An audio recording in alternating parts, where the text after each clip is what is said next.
So when you come to the side trail for the Laurel Ridge campsite, if you're headed northbound, this is the sign you'll see. Headed southbound, there's a very similar sign a short distance away. Access trail is up that way, and we'll go take a look. So there's a little kiosk here with a map on it. We came from the AT here. The kiosk is here directly opposite the privy. There's a wash pit down here and a group campsite with platforms. Trail goes around, spring.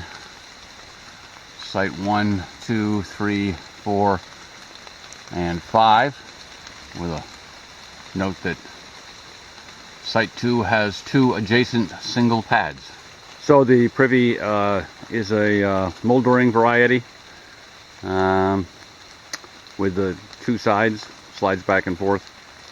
We're headed down the trail to the group site, and here is the wash pit.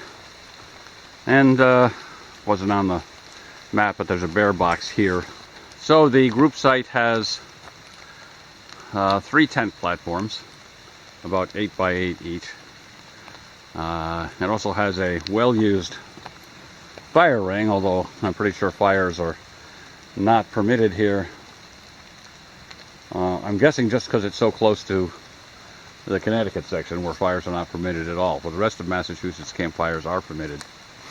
There's really nothing suitable for a hammock directly over a platform, but over in this group of trees there's a couple of possibilities,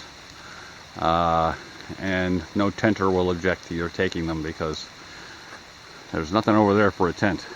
So climbing the trail to the individual platforms or pads, we come to a unmarked side trail to the left that probably leads to water. There seems to be a sign post here that probably used to have a sign that said water. And on the other side of that is a bear box, another one, and a sign reminding us that there are no fires. We'll go check out the water. So there was a deluge last night when I spent the night at Sage's Ravine. So there's water everywhere.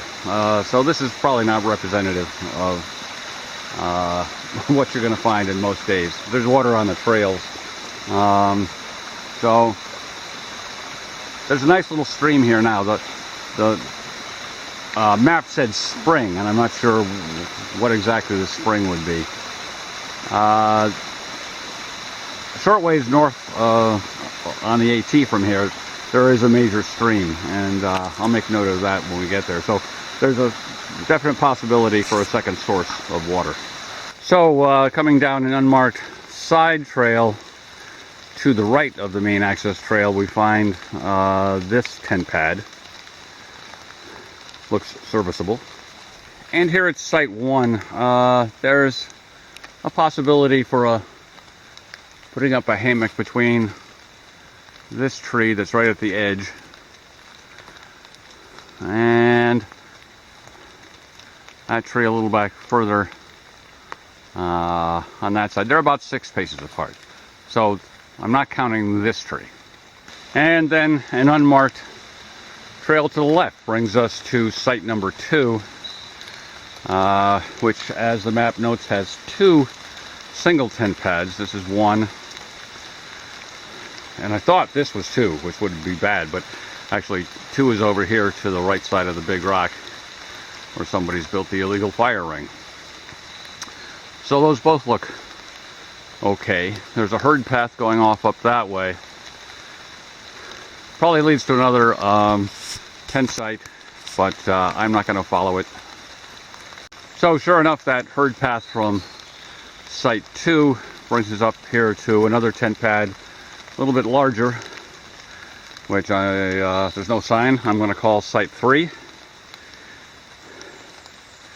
Again, it's pretty flat, not too much in the way of roots and rocks, others from that stump right there, easy to avoid. And nothing really for a hammock here at Site 3. And kind of in a little side trail to the side trail is another pad.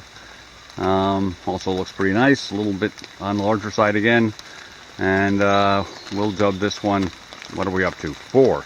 And here at Site 4, there is one possibility for a hammock between that tree and the tree in the midst of this clump of laurels here.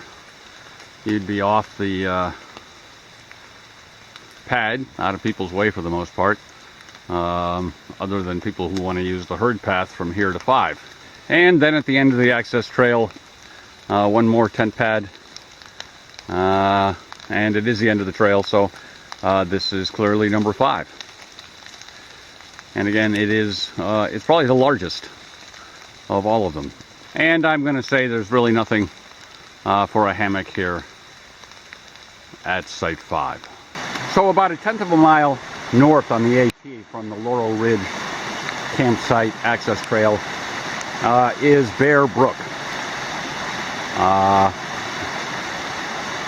which I'm reasonably confident is a dependable, reliable, year-round water source. So if you're at Laurel Ridge and there's no water there in that spring, then you can come here. Unfortunately, you can't camp here. This area used to be a camping area.